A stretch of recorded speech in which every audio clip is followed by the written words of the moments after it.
मिक्सरच्या भांड्यामध्ये कांदा आणि बटाटा, आता हे काय नवीन? अहो, हा पदार्थ तुम्ही एकदा करून तर पहा. मुलांच्या टिफिनसाठी द्या, पाहुण्यांच्या नाश्त्यासाठी करा किंवा तुम्हाला नाश्त्याला करा. पौष्टिक तर आहेच, झटपट होणार आहे आणि अतिशय चवदार आणि रुचकर आहे. त्यामुळे चला जास्त वेळ न घालवता लगेचच आपण रेसिपीला सुरुवात करूया. प्रत्येक आईला वाटत असतं आपल्या मुलाने काहीतरी छान आणि हेल्दी खावं. टिफिनसाठी त्यांना काय रोज देता येईल असा प्रत्येकाला प्रश्न पडलेला असतो. रोज रोज भाजी चपाती खाऊन मुलं सुद्धा कंटाळलेली असतात.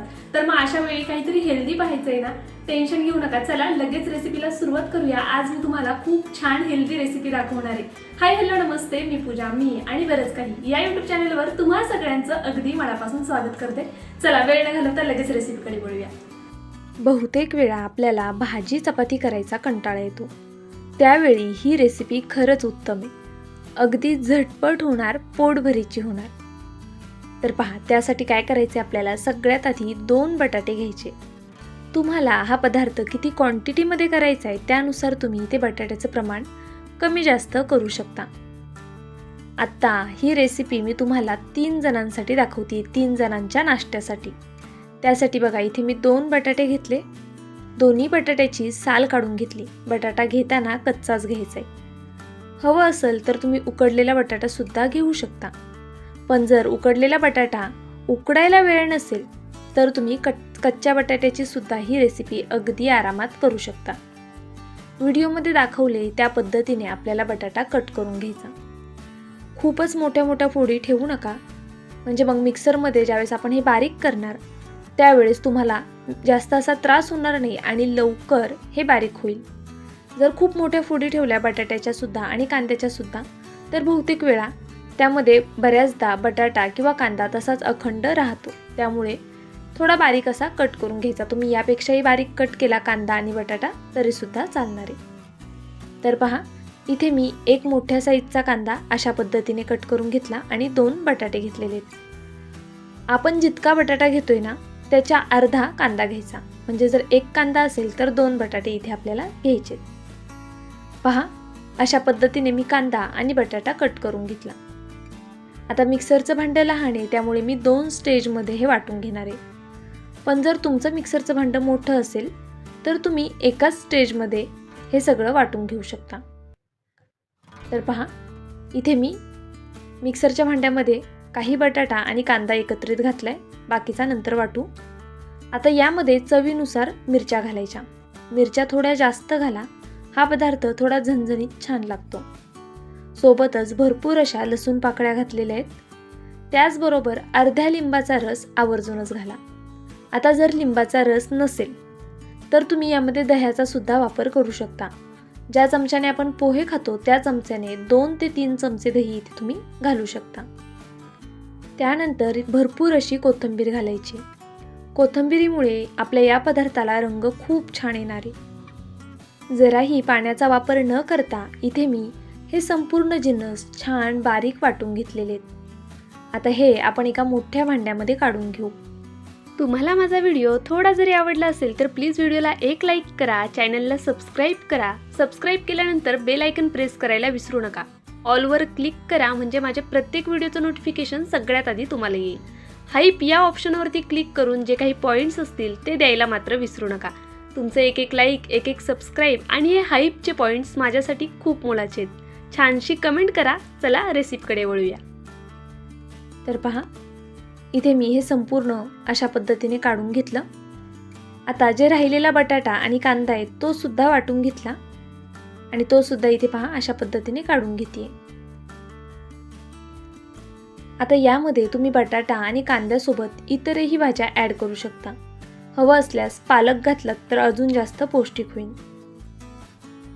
आता पहा, अगदी थोडीशी इथे मी हळद घालून घेतली.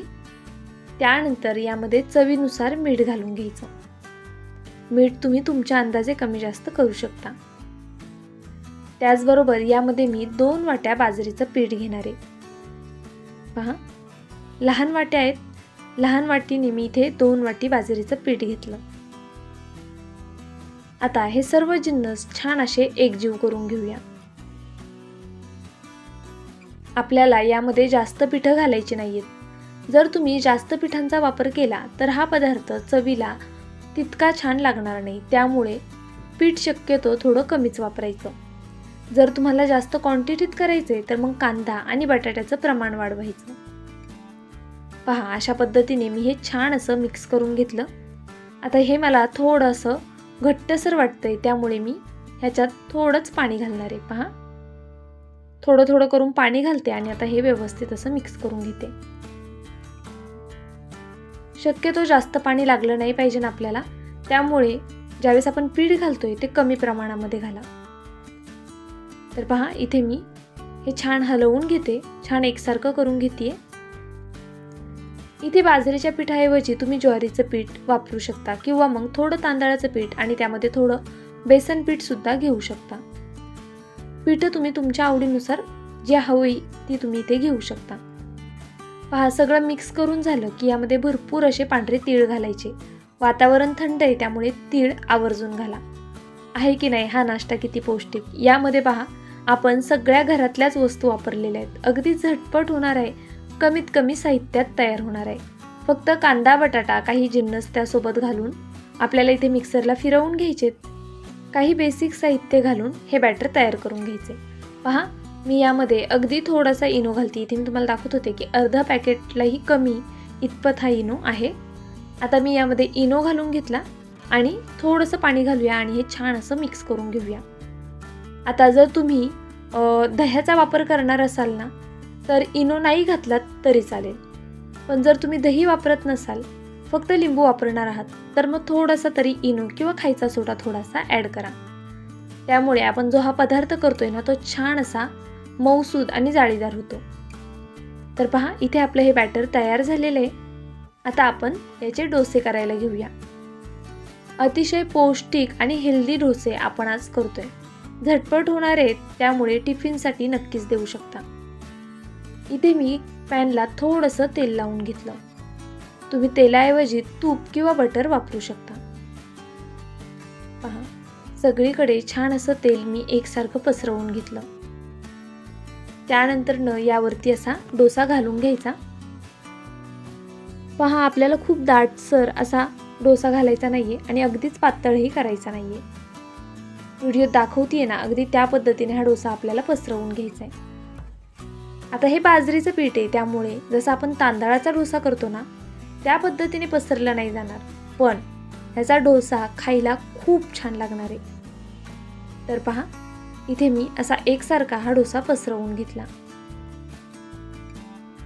गॅसची फ्लेम आपल्याला लो ठेवायची. लो फ्लेमवर हे छान असं होऊन द्यायचं. छान बारीक गॅसवर शिजवून घेतला ना की तो छान शिजला सुद्धा जातो आणि खायला सुद्धा रुचकर लागतो. सगळ्यात महत्त्वाची गोष्ट, पहिला डोसा काढायला थोडा त्रास होतो, पण त्यानंतरचे डोसे अगदी पटापट निघतात. तर पहा, अशा पद्धतीने इथे मी अगदी हलक्या हाताने पहिला डोसा काढण्याचा प्रयत्न करते. आता हा डोसा संपूर्ण व्यवस्थित खालच्या साईडने होऊन द्यायचा, नंतरच पलटी करायचा आहे, नाहीतर मग डोसा आपला तुटू शकतो.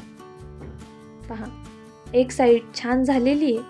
आता आपण दुसरी साईड सुद्धा अशीच छान अशी भाजून घेऊया. खायला खूप छान होतात आणि सुरुवातीचे जो आपला पहिला डोसा असतो ना तो थोडा एवढा म्हणावा असा निघत नाही कधी कधी, पण नंतरचे डोसे ना अगदी पटापट निघतात आणि खायला सुद्धा कमाल लागतात. फक्त हा डोसा करताना आपल्याला थोडा जास्त वेळ होऊन द्यायचा आहे. म्हणजे कसं, बाजरीचं पीठ आहे, मुलांना बाधायला नको म्हणून. तुम्ही हवं तर मोठ्या गॅसवर पटकनी भाजून सुद्धा घेऊ शकता, पण शक्यतो बारीक गॅसवर मंद आचेवरती व्यवस्थित असा हा डोसा होऊन दिला की मग कसं मुलांच्या पोटाला सुद्धा बाधत नाही आणि हा डोसा आतपर्यंत छान शिजला जातो. पहा, आता हे दुसऱ्यांदा बॅटर ओतताना मी थोडंसं वरतून ओतलंय, त्यामुळे हा डोसा पटकन असा पसरला गेला. तुम्ही हवं तर अशा पद्धतीने सुद्धा करू शकता किंवा पहिला दाखवलंय त्या पद्धतीने सुद्धा करू शकता. सगळीकडनं थोडंसं मी तेल सोडून घेते आणि झाकण ठेवून हा सुद्धा डोसा आपण होऊन देऊया. तर पहा, इथे मी 1 ते 1.5 मिनिटानंतर झाकण काढलेलं आहे. साईडनी पुन्हा अगदी थोडंसं तेल सोडून घेतलं. आता आपण हा डोसा अगदी अलगद असा काढून घेऊ. जर तुम्ही पातळ पिठाचा हा डोसा करत असाल तर तो शक्यतो लवकर निघत नाही आणि तव्याला किंवा पॅनला चिटकून बसतो. त्यामुळे हा डोसा करताना थोडं पीठ दाटसरच ठेवायचे. अगदी अलगद हाताने असा मी हा डोसा पलटी करून घेतलाय. खायला तर खूप छान लागतो. बघा, दोन्ही साईडनी मस्त होऊन द्यायचा. गॅसची फ्लेम बारीकच ठेवायची. ज्यावेळेस आपण दुसरी साईड भाजतोय ना त्यावेळेस झाकण ठेवायचं नाहीये. पाहू शकता किती मस्त असा हा दोन्ही साईडनी भाजला गेलाय. हे डोसे गरम गरम खायला तर छान लागतातच, पण थंड झाल्यानंतर सुद्धा हे डोसे खायला छानच लागतात. त्यामुळे मुलांना तुम्ही टिफिनमध्ये बिंदास देऊ शकता.